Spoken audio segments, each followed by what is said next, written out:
Kodo dan Qadar dari Ibnu Qayyim al-Jauziyah. Segala puji bagi Allah, pemilik keutamaan dan kenikmatan. Semoga shalawat dan salam senantiasa terlimpahkan kepada Nabi Muhammad beserta keluarga, sahabat, dan para penerusnya.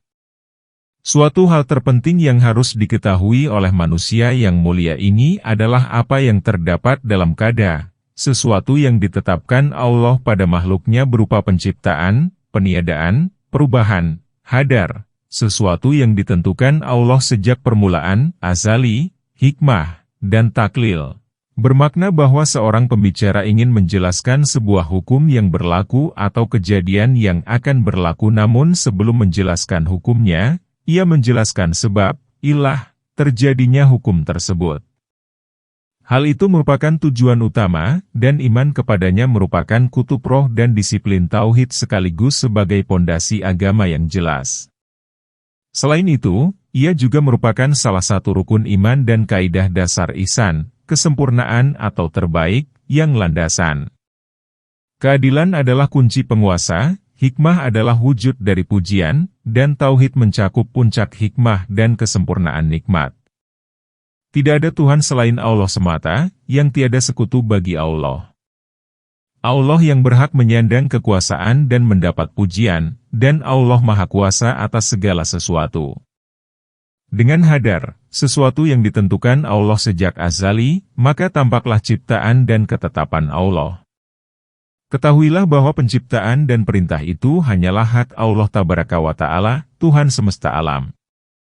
Dalam masalah qada, sesuatu yang ditetapkan Allah pada makhluknya berupa penciptaan, peniadaan, perubahan, dan hadar, sesuatu yang ditentukan Allah sejak azali. Ini, mayoritas kaum rasionalis telah menempuh berbagai jalan sempit dan berliku-liku, yang dengan itu mereka bermaksud untuk mengetahuinya dan memahami hakikatnya. Berbagai umat, dahulu maupun sekarang telah berbicara mengenai masalah ini. Mereka semua berusaha sampai pada intinya dalam waktu singkat dan cepat. Dalam pada itu muncul berbagai macam kelompok yang beraneka ragam. Banyak penulis telah menulis beraneka ragam buku mengenai masalah ini, dan tidak seorang penulis pun mengupas melainkan hanya berbicara mengenai pengalaman dirinya sendiri, yang dia menginginkan sampai pada tingkat benar-benar mengerti. Hingga akhirnya ia terlihat baik ragu-ragu terhadap dirinya sendiri maupun menjadi tandingan bagi sesama koleganya. Masing-masing telah berpegang pada pendapatnya sendiri-sendiri dengan tidak mengakui kebenaran pendapat orang lain serta tidak mengakui kecuali pendapatnya itu saja. Semuanya itu, kecuali yang berpegang pada wahyu Allah, berada di luar jalan yang benar dan tertolak. Dan petunjuk pun telah tertutup bagi mereka. Mereka telah menyelam sembari meminum dari air yang telah tercemar, dan bahkan mereka telah menelusuri pelbagai pemikiran hingga akhirnya mereka berpegang pada pendapat yang salah. Dan mereka sudah merasa senang dengan ilmu yang dimilikinya yang sebenarnya tidak dapat mengenyangkan dan menghilangkan rasa laparnya. Mereka mengesampingkan pelbagai pendapat orang yang berhusnuzan, berbaik sangka, kepada wahyu, serta menyerukan kebenaran dari kejauhan tetapi tidak akan terjawab sampai hari kiamat kelak. Mereka ini telah merasa bahagia dengan kesesatan dan merasa puas dengan beraneka ragam kebatilan. Kekufuran yang mereka yakini telah menjauhkannya dari petunjuk, dan sekali-kali mereka tidak akan sampai pada petunjuk. Dalam hal ini Allah berfirman, orang-orang semacam inikah di antara kita yang diberi anugerah oleh Allah kepada mereka? Allah berfirman, tidakkah Allah lebih mengetahui akan orang-orang yang bersyukur kepada Allah? Surat Al-An'am ayat 53. Ketika pembicaraan masalah ini terfokus pada asma, nama-nama, sifat-sifat, perbuatan-perbuatan, penciptaan, dan perintah Allah Subhanahu wa Ta'ala, maka berbahagialah orang-orang dengan kebenaran mengenai masalah itu yang difahaminya melalui cahaya wahyu. Yang dengan pikiran, fitrah, iman, mereka menjauhkan diri dari pendapat orang-orang yang tersesat, keraguan orang-orang yang ragu, dan kepicikan orang-orang picik.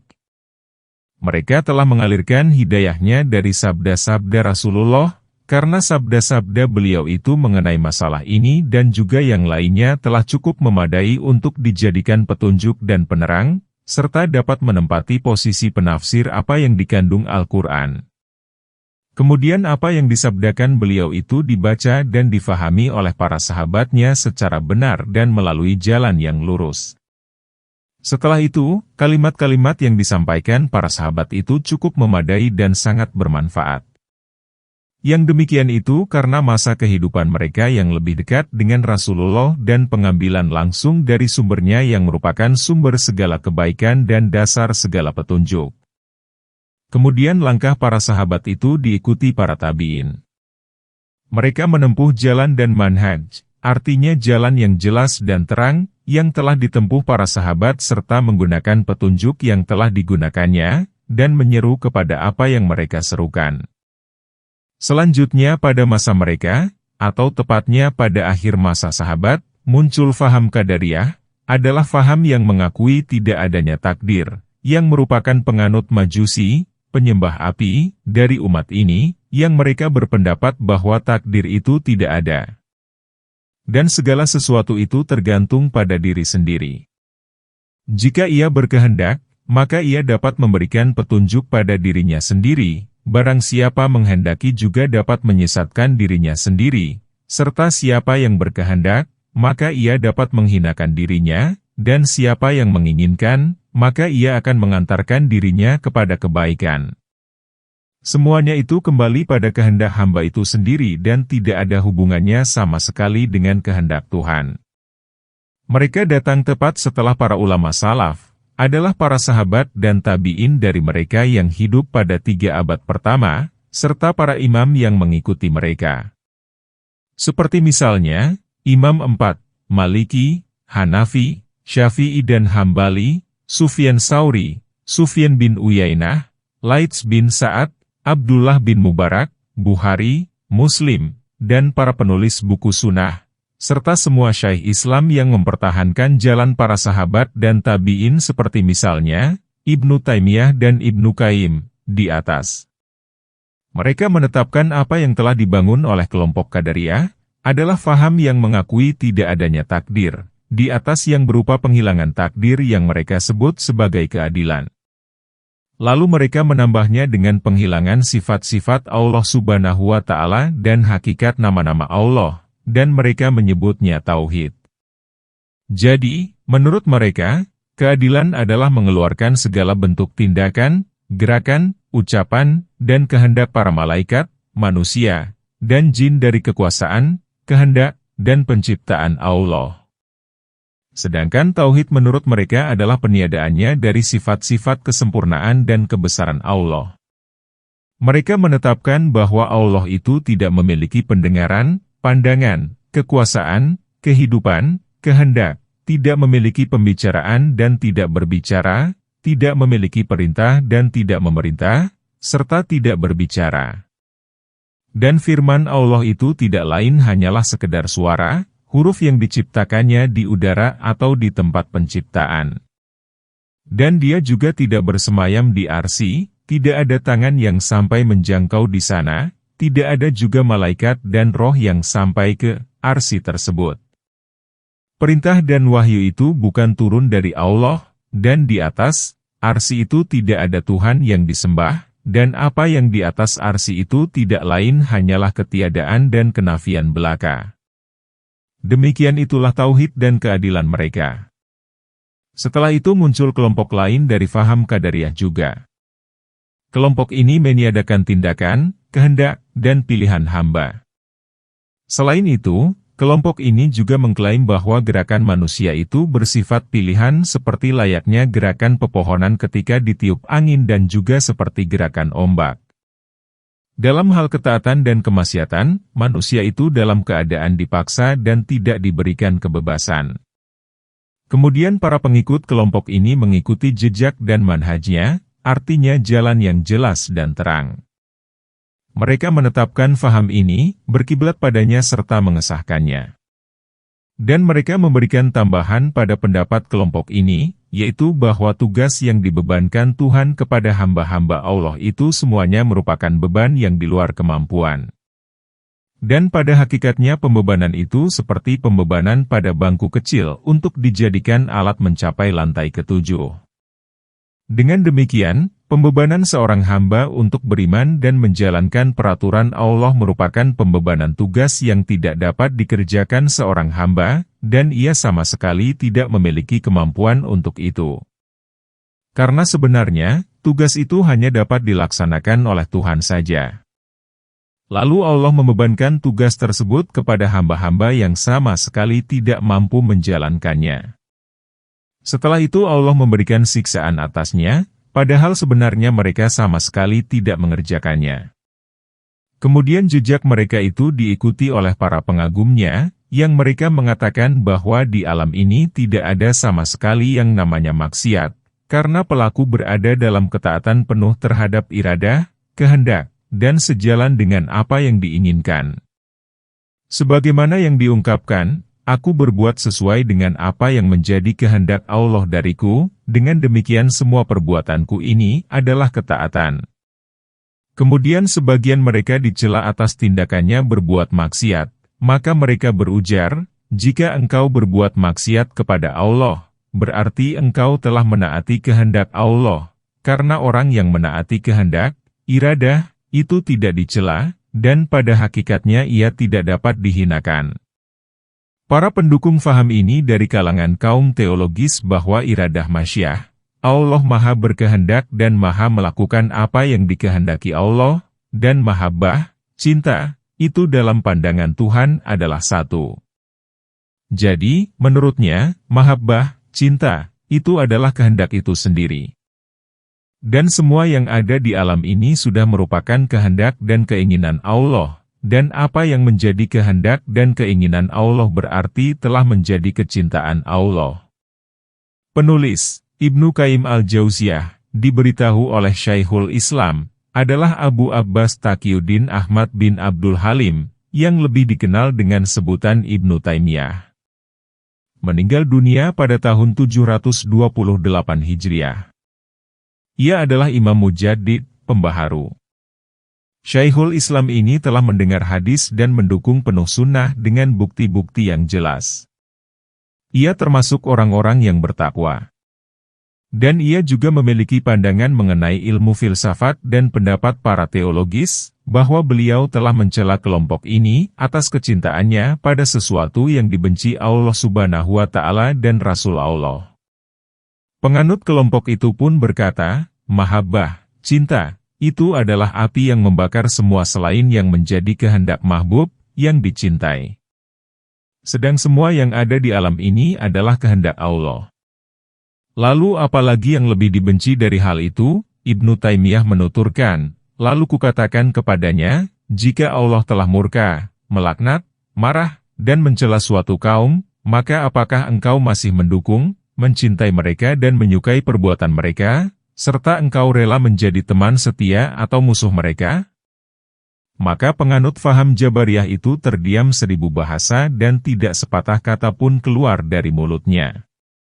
Dengan tindakan itu mereka mengaku bahwa mereka menjadi pendukung sunnah, percaya pada takdir, dan penentang terhadap ahlul bid'ah. Mereka telah melakukan pengurangan terhadap mizan, timbangan, menggantungkan dosa-dosa mereka pada takdir dan membebaskan diri mereka dari perbuatan dosa seraya mengatakan, dosa-dosa itu pada hakikatnya adalah perbuatan Tuhan.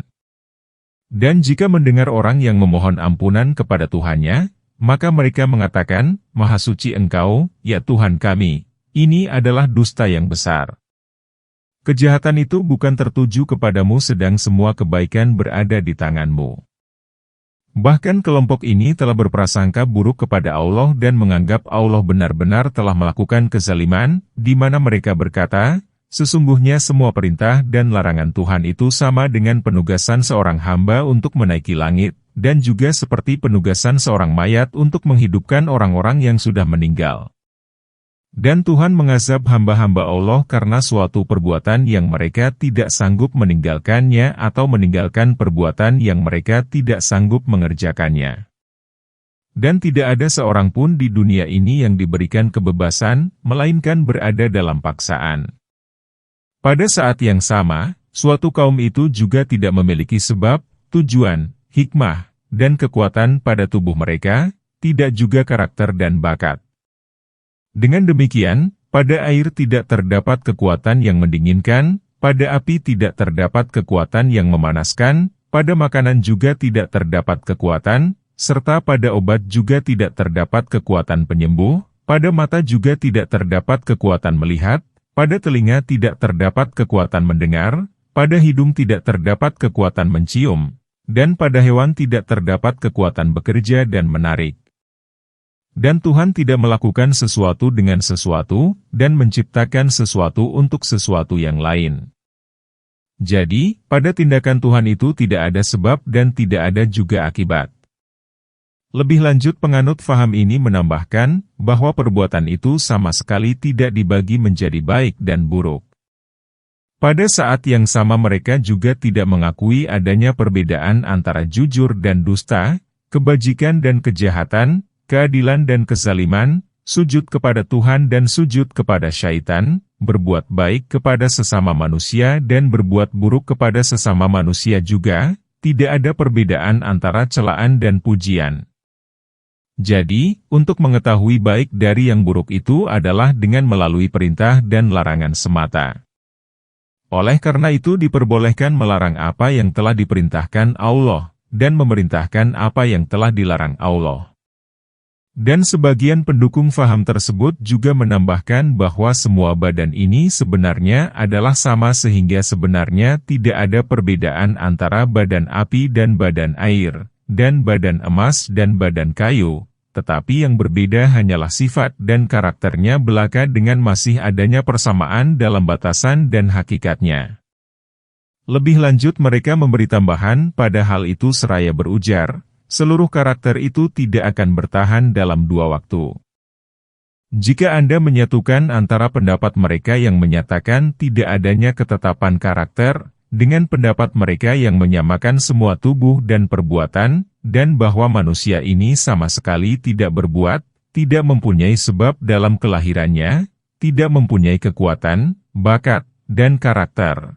Juga dengan pendapat mereka yang menyatakan bahwa Tuhan mempunyai perbuatan yang dilakukannya selain yang dilakukan oleh yang diperintah Allah, dan dengan pendapat mereka yang menyatakan bahwa Tuhan tidak memberikan penjelasan kepada makhluk Allah, tidak berada di dalam atau di luar alam, tidak berhubungan dan tidak terputus dengan alam, serta dengan pendapat mereka bahwa Tuhan tidak berbicara dan tidak mengajak berbicara, tidak ada seorang pun yang mendengar firman Allah, dan dia tidak akan dilihat oleh orang-orang yang beriman pada hari kiamat kelak. Maka secara logis Anda akan melihat bahwa semuanya itu bertentangan dengan pendengaran dan wahyu. Ketika pengetahuan akan kebenaran dalam masalah qada, sesuatu yang ditetapkan Allah pada makhluknya berupa penciptaan, peniadaan, perubahan, hadar, sesuatu yang ditentukan Allah sejak azali, hikmah, dan taklil, bermakna bahwa seorang pembicara ingin menjelaskan sebuah hukum yang berlaku atau kejadian yang akan berlaku namun sebelum menjelaskan hukumnya, ia menjelaskan sebab, Tuhan, terjadinya hukum tersebut, ini sudah sampai pada tingkat yang sangat dibutuhkan, bahkan pada tingkat daruri. Pengetahuan yang dapat diperoleh secara langsung tanpa memerlukan penelitian dan dalil, maka penulis berusaha keras untuk menyusun dan membukukan buku ini.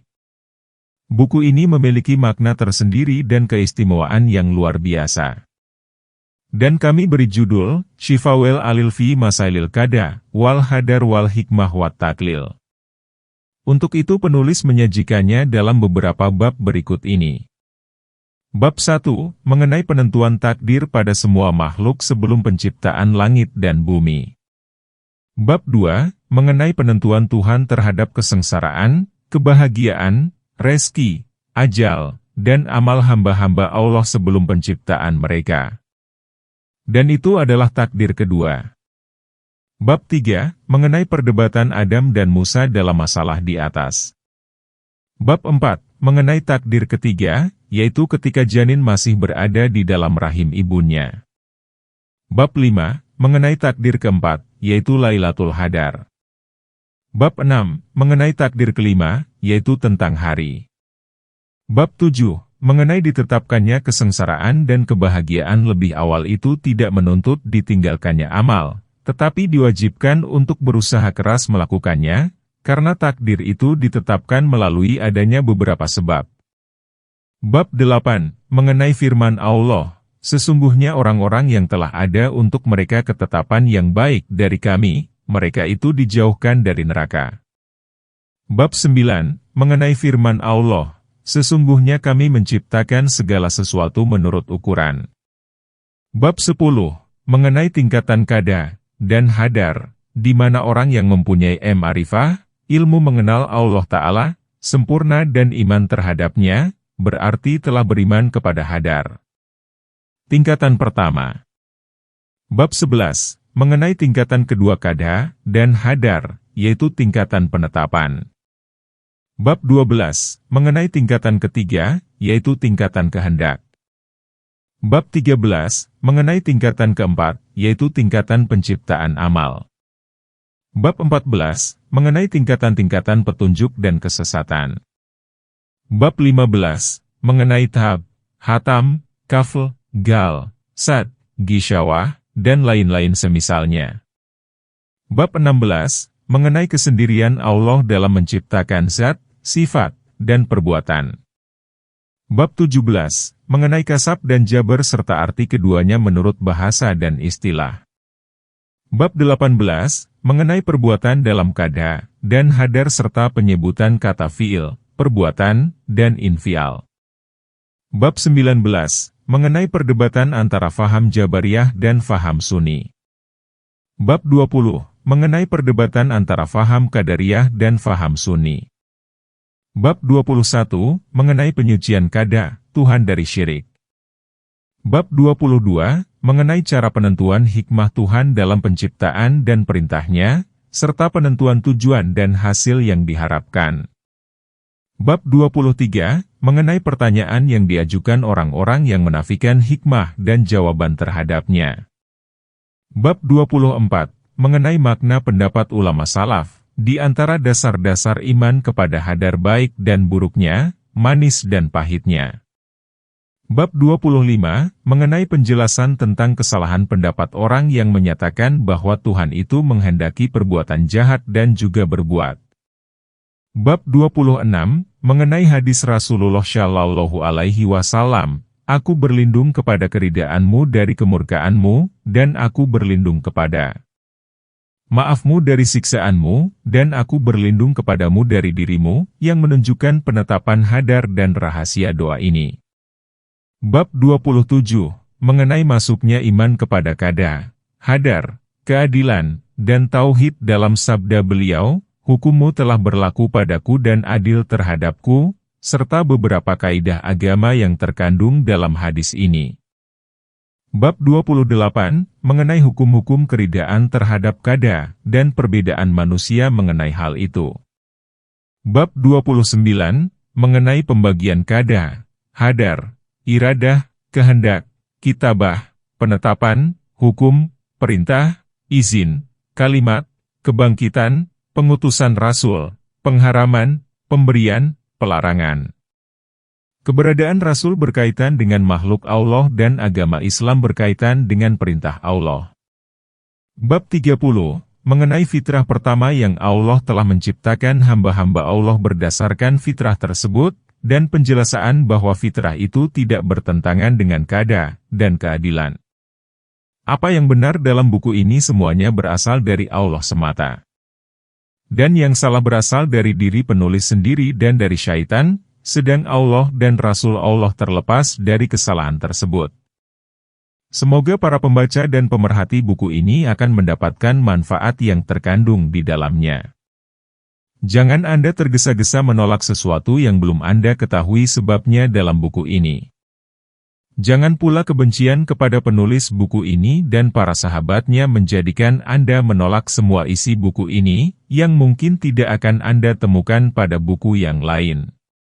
Bahkan banyak mengagungkan masalah kada, sesuatu yang ditetapkan Allah pada makhluknya berupa penciptaan, peniadaan, perubahan, hadar, sesuatu yang ditentukan Allah sejak azali, ini meninggal dunia dalam keadaan merugi dan tidak pernah mengetahui hakikatnya.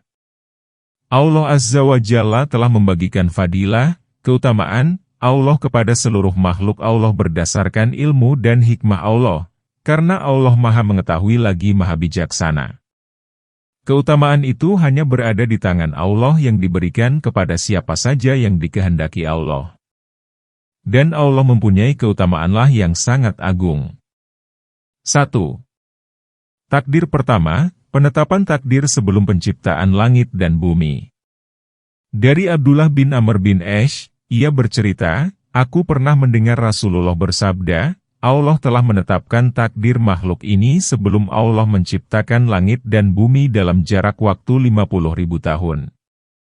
Dan, arsy Allah di atas air. Hadis di atas juga menunjukkan bahwa penciptaan kalam, pena, lebih awal daripada penciptaan arsy. Pendapat ini lebih tepat. Hal itu didasarkan pada hadis yang diriwayatkan Abu Dawud dari Abu Hafsyah al-Syami. Ia menceritakan, Ubadah bin Syamit mengatakan kepada putranya, "Wahai putraku, sekali-kali engkau tidak akan menikmati rasa iman sehingga engkau mengetahui bahwa apa yang menimpamu itu tidak untuk menyalahkanmu, dan apa yang menjadikan engkau salah bukan untuk menimpamu." Aku pernah mendengar Rasulullah bersabda, sesungguhnya yang pertama kali diciptakan Allah adalah kalam, pena, lalu dikatakan kepadanya, "Tulislah." Ia menjawab, "Ya Tuhanku, apa yang harus aku tulis?" Allah menjawab, "Tulislah takdir segala sesuatu sampai hari kiamat tiba." Ubadah bertutur lagi, "Wahai putraku, aku pernah mendengar Rasulullah bersabda, barang siapa meninggal dunia dalam keadaan tidak seperti ini, maka ia bukan termasuk umatku." Penulis takdir dengan pena dilakukan pada waktu yang bersamaan dengan penciptaannya. Hal itu berdasarkan pada hadis yang diriwayatkan Imam Ahmad dalam musnadnya, dari Ubadah bin Syamit. Ia bercerita, ayahku pernah memberitahuku, ia menceritakan, aku pernah masuk rumah Ubadah yang ketika itu sedang jatuh sakit. Apakah dalam sakitmu ini engkau menghayalkan kematian? Maka ku jawab, wahai ayahku, berikanlah wasiat kepadaku dan beristihadlah, mengeluarkan pendapat, untukku. Maka ia pun berujar, dudukkanlah aku. Dan ketika orang-orang mendudukkannya, ia bertutur, wahai putraku, engkau tidak akan pernah merasakan nikmatnya iman dan tidak akan sampai pada ilmu yang sebenarnya mengenai Allah Tabaraka wa Ta'ala sehingga engkau beriman kepada hadar, sesuatu yang ditentukan Allah sejak azali, yang baik maupun yang buruk. Lalu kutanyakan, wahai ayahku, bagaimana aku dapat mengetahui baik dan buruknya hadar, sesuatu yang ditentukan Allah sejak azali? Ia menjawab, engkau mengetahui bahwa apa yang menjadikan kamu bersalah bukan sebagai musibah bagimu. Dan musibah yang menimpamu bukan untuk menyalahkanmu. Wahai putraku, sesungguhnya aku pernah mendengar Rasulullah bersabda, sesungguhnya sesuatu yang pertama kali diciptakan Allah adalah kalam, pena. Kemudian Allah berfirman, tulislah. Maka pada saat yang sama berlaku pula apa yang telah tercipta sampai hari kiamat. Wahai putraku, jika engkau mati dalam keadaan tidak percaya pada hal itu, maka engkau masuk neraka. Dan apa yang ditulis kalam itu adalah takdir. Hal itu didasarkan pada hadis yang diriwayatkan Ibnu Wahab.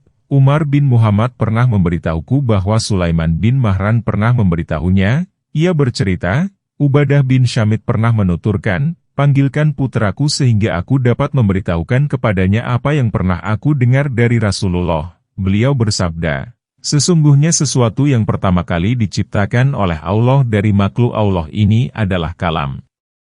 Lalu Allah berfirman, tulislah. Maka kalam itu bertanya, ya Tuhanku, apa yang harus aku tulis? Allah menjawab, takdir. Rasulullah bersabda, barang siapa tidak beriman kepada hadar, sesuatu yang ditentukan Allah sejak azali, baik dan buruknya, maka Allah akan membakarnya dengan api neraka. Dari Abdullah bin Abbas, ia bercerita, pada suatu hari aku pernah berada di belakang Nabi, wahai anak muda, sesungguhnya aku akan mengajarkan kepadamu beberapa kalimat, peliharalah Allah, niscaya Allah akan memeliharamu. Peliharalah Allah, niscaya engkau akan mendapatkan Allah di hadapanmu. Jika engkau meminta, maka mintalah kepada Allah. Dan jika engkau memohon pertolongan, maka mohonlah pertolongan kepada Allah. Ketahuilah, jika umat ini bersatu untuk memberikan manfaat, kebaikan, kepadamu dengan sesuatu, niscaya mereka tidak akan memberikan manfaat kepadamu, kecuali dengan sesuatu yang telah ditetapkan Allah bagimu. Dan jika mereka bersatu untuk mencelakakanmu dengan sesuatu, niscaya mereka tidak akan mencelakakan kamu, kecuali dengan apa yang telah ditetapkan Allah bagimu. Kalam-kalam telah diangkat dan telah kering pula, tinta, lembaran-lembaran ini. Dari Abu Hurairah, ia bercerita, aku pernah bertanya, ya Rasulullah, sesungguhnya aku adalah seorang laki-laki yang masih muda dan aku takut diriku berbuat zina, sedang aku tidak menemukan sesuatu yang bisa aku gunakan untuk menikahi wanita. Beliau pun terdiam. Kemudian aku katakan lagi hal yang sama, dan beliau pun masih tetap mendiamkanku. Kemudian aku bertanya seperti itu lagi, lantas Nabi bersabda, wahai Abu Hurairah, telah kering kalam, pena, dengan apa yang kamu temui. Maka kebirilah, bervasektomilah, atas keadaan itu atau tinggalkanlah vasektomi itu. Di dalamnya Abu Hurairah mengatakan, maka izinkanlah aku bervasektomi. Lalu beliau mendiamkanku sehingga aku mengatakan hal itu 3 kali, hingga akhirnya beliau bersabda, telah kering kalam atas apa yang engkau temukan. Lalu Abu Yazid bin Abu Maryam al-Saluli mendatanginya dengan bersandar di atas tongkatnya seraya bertanya, wahai Abu Sa'id, beritahukan kepadaku mengenai firman Allah Azza wa Jalla, tiada suatu bencana pun yang menimpa di bumi ini dan tidak pula pada diri kalian sendiri melainkan telah tertulis dalam kitab, Lauhul Mahfuz, sebelum kami menciptakannya. Surat Al-Hadid ayat 22. Maka Hasan pun menjawab, baik. Demi Allah, Allah menetapkan suatu ketetapan di langit lalu Allah menentukan baginya ajal, bahwa ia akan terjadi pada hari ini, jam sekian, begini dan begitu, pada yang khusus dan yang umum. Sampai seseorang yang mengambil tongkatnya, ia tidak mengambilnya melainkan telah ada dalam takdir. Dan Abu Yazid berkata, wahai Abu Sa'id, sesungguhnya aku telah mengambilnya dan aku sudah tidak membutuhkannya lagi, lalu tidak sabar lagi untuk mendapatkannya lagi. Maka Hasan bertutur, tidakkah engkau melihat?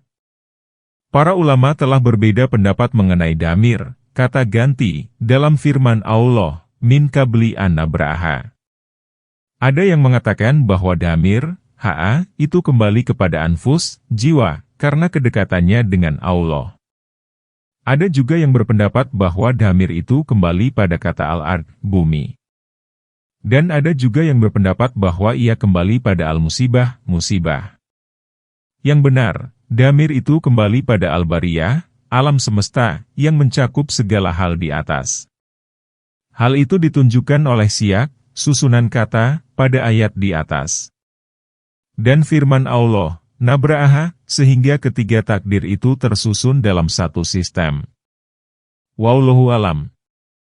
Abdullah bin Mas'ud mengatakan, sesungguhnya sesuatu yang pertama kali diciptakan Allah Azza wa Jalla dari makhluk Allah adalah kalam. Lalu dia berfirman, tulislah. Maka ia pun menulis segala sesuatu yang ada di dunia sampai hari kiamat. Kemudian dipadukan antara kitab pertama, Lauhul Mahfuz, dengan amal perbuatan manusia, maka tidak akan berlawanan meski hanya alif, waw, maupun mim.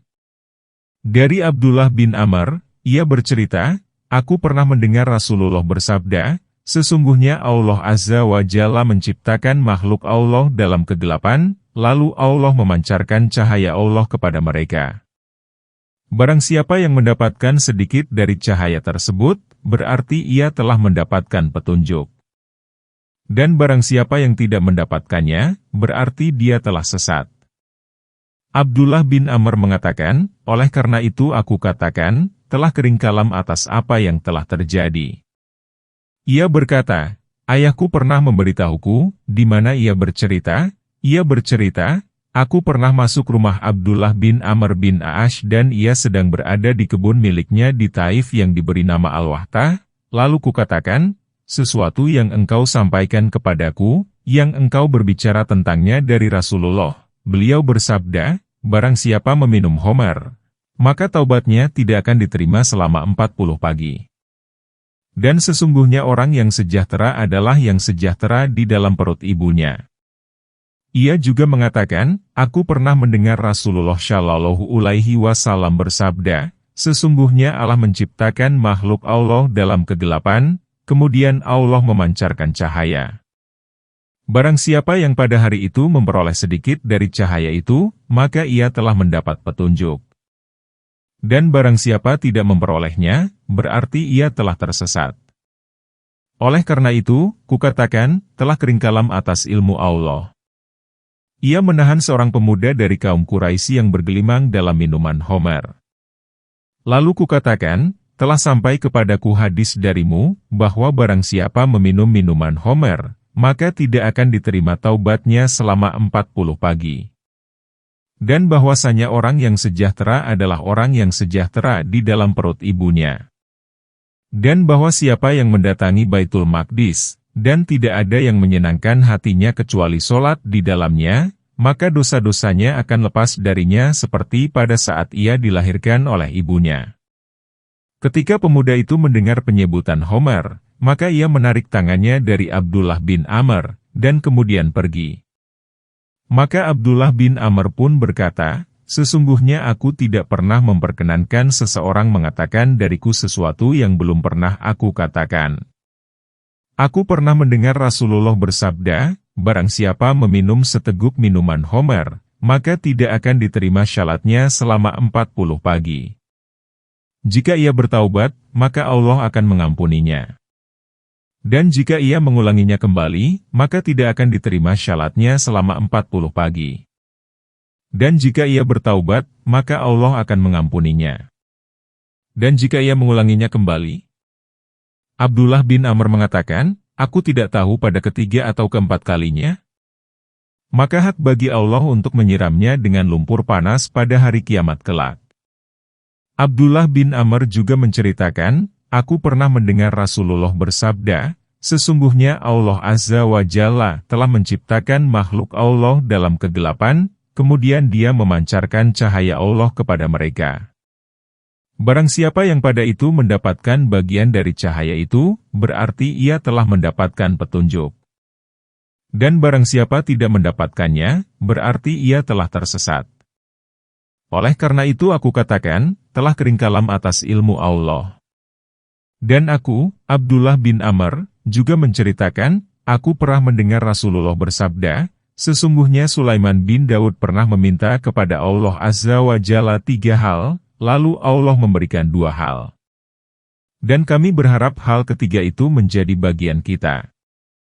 Sulaiman meminta kepada Allah suatu hukum yang berlawanan dengan hukum Allah, lalu Allah memberikan hal itu kepadanya. Selain itu, dia juga meminta kekuasaan yang tidak layak bagi seorang pun setelahnya, maka Allah pun memberikannya kepadanya. Dan ia meminta kepada Allah, siapa saja orang yang keluar dari rumahnya yang tidak bertujuan kecuali sholat di masjid ini, Masjid Nabawi, maka ia akan keluar dari dosa-dosanya seperti pada saat ia dilahirkan ibunya dan kita berharap Allah Azza wa Jalla memberikan hal itu kepada kita. Bab 2. Takdir kedua, penentuan kesengsaraan, kebahagiaan, rezeki, ajal, dan amal manusia sebelum penciptaan mereka. Dari Ali bin Abi Thalib, ia menceritakan, kami pernah mengurus seorang jenazah di Baqil Gharqad, lalu Rasulullah duduk, maka kami pun ikut duduk di sekelilingnya. Di tangan beliau terdapat sebatang kayu, lalu beliau membaliknya dan menghentak-hentakan ke tanah seraya bersabda, tidaklah salah seorang di antara kalian, tidak ada jiwa yang ditiupkan kecuali telah dituliskan tempatnya di surga atau neraka. Jika tidak, telah ditetapkan sengsara atau bahagia. Kemudian salah seorang bertanya, "Ya Rasulullah, mengapa kita tidak bersandar saja pada kitab kita dan meninggalkan amal? Barang siapa di antara kita yang termasuk orang-orang yang berbahagia, maka ia akan mengerjakan amal orang-orang yang berbahagia. Sedangkan siapa di antara kita yang termasuk orang-orang sengsara, maka ia akan mengerjakan amal orang-orang yang sengsara." Maka beliau bersabda, "Adapun orang-orang yang berbahagia, maka mereka diberikan kemudahan untuk mengerjakan amal orang-orang yang berbahagia. Sedangkan orang-orang yang sengsara, maka akan dimudahkan baginya menuju pada amal orang-orang yang sengsara." Kemudian beliau membaca ayat, "Adapun orang yang memberikan hartanya di jalan Allah, dan bertakwa, serta membenarkan adanya pahala yang terbaik, surga, maka kami kelak akan menyiapkan baginya jalan yang mudah. Dan adanya orang-orang yang pelit dan merasa dirinya cukup, serta mendustakan pahala yang terbaik, maka kelak kami akan menyiapkan baginya jalan yang sukar." Surat Al-Lail, ayat Mei 10. Dalam sebuah lafaz disebutkan, "Berbuatlah, karena semuanya diberikan kemudahan." Adapun orang-orang yang berbahagia akan dimudahkan untuk mengerjakan amal orang-orang yang berbahagia. Sedangkan orang-orang yang sengsara akan dimudahkan untuk mengerjakan amal orang-orang yang sengsara. Kemudian beliau membacakan ayat, "Adapun orang yang memberikan hartanya di jalan Allah, dan bertakwa, serta membenarkan adanya pahala yang terbaik, surga, maka kami kelak akan menyiapkan baginya jalan yang mudah. Dan adanya orang-orang yang pelit dan merasa dirinya cukup, serta mendustakan pahala yang terbaik, maka kelak kami akan menyiapkan baginya jalan yang sukar." Surat Al-Lail, ayat Mei 10.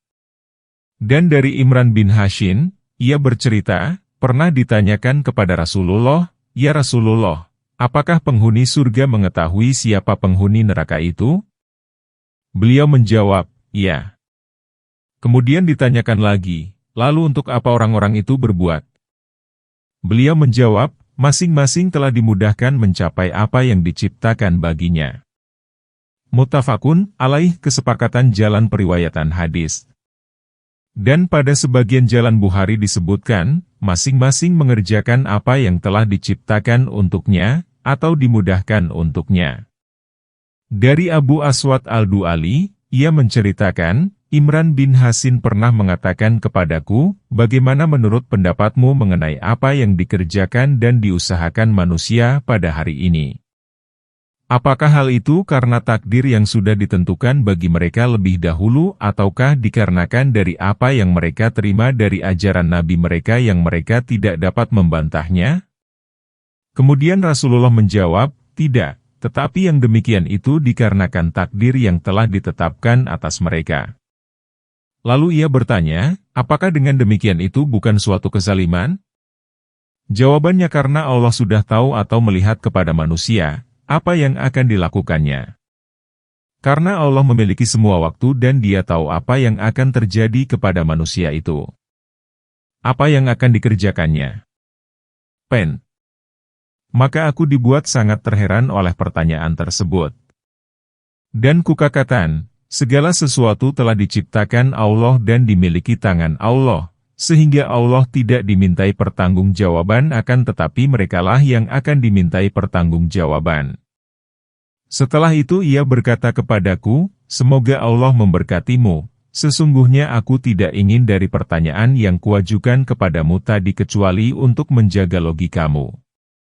Sesungguhnya ada dua orang pezina yang datang kepada Rasulullah dan bertanya, "Ya Rasulullah, bagaimana menurut pendapatmu mengenai apa yang dilakukan dan diusahakan oleh manusia pada hari ini? Adakah sesuatu dari takdir yang telah ditetapkan bagi mereka dan berlaku pada diri mereka yang mendahului?" Maka beliau menjawab, "Benar, sudah ada takdir yang ditetapkan bagi mereka dan berlaku pada diri mereka." Hal itu dibenarkan dalam Al-Quran melalui firman Allah, "Demi jiwa serta penyempurnaan ciptaannya." Maka Allah mengilhamkan kepada jiwa itu, jalan, kefasikan dan ketakwaannya. Surat Al-Syam ayat 7-8.